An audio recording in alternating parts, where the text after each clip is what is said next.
அன்பு நெஞ்சங்களே, இறைவன் நமக்கு தந்த புதிய நாளிலே இறைவனுக்கு நன்றி கூறி இறை வார்த்தையால் நம் வாழ்வை பயனுள்ளதாக மாற்றுவோம். இறைவன் நம் அனைவரை நிறைவாக ஆசீர்வதித்து பாதுகாத்து வழிநடத்துவாராக. இன்றைய நற்செய்தி வாச சிந்தனை. செல்வரான இளைஞர்.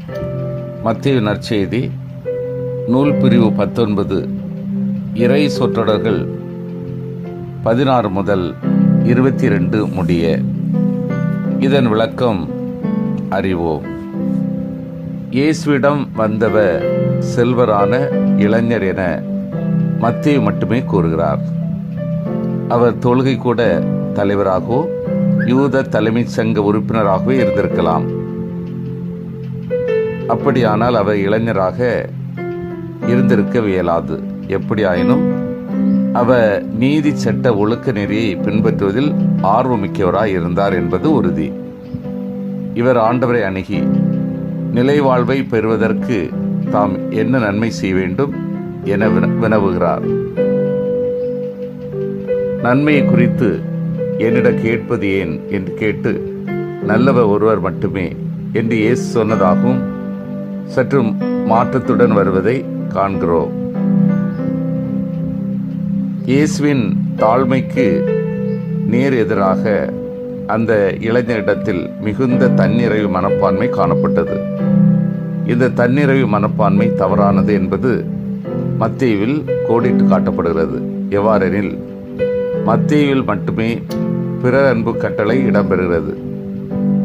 ஏனைய கட்டளைகள் பிறருக்கு தீங்கிழையாமை என்ற தலைப்புக்குள் அடங்கும்.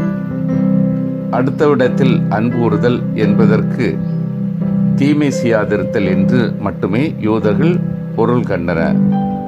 ஆனால் ஆண்டவர் சுட்டிக்காட்டிய வழியை அவரால் ஏற்க முடியவில்லை.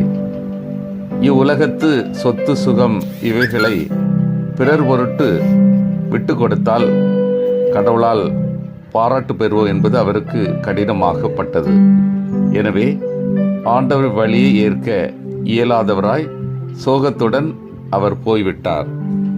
அன்பார்ந்தவர்களே, நல்ல சிந்தனையுடையவர்கள் நல்முறையில் சிந்திப்பார்கள். எப்போதுமே திறந்த உள்ளத்தினராய் இருப்பார்கள். நிறைகுடம் தழும்பாது.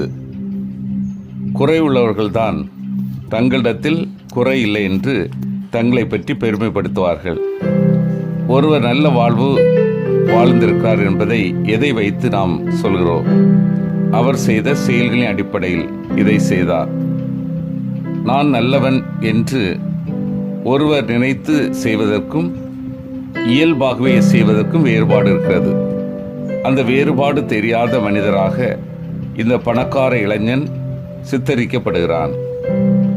சிந்தித்து தியானித்து செயல்படுவோம். இயேசுவின் வார்த்தையை நான் விரும்பி ஏற்றுக்கொள்கிறேனா? பிறரின் தேவை உணர்ந்து செயல்படுகின்றேனா?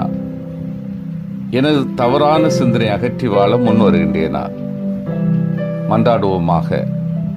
வல்லமை மிக்க இறைவா, நாங்கள் அனைவரும் இயேசுவின் வார்த்தைகளை உள்ளன்போடு ஏற்று வாழவும், பிறரின் தேவையை உணர்ந்து செயல்படவும், தவறான சிந்தனைகளை அகற்றி வாழவும் வரம் தாரும். ஆமீன்.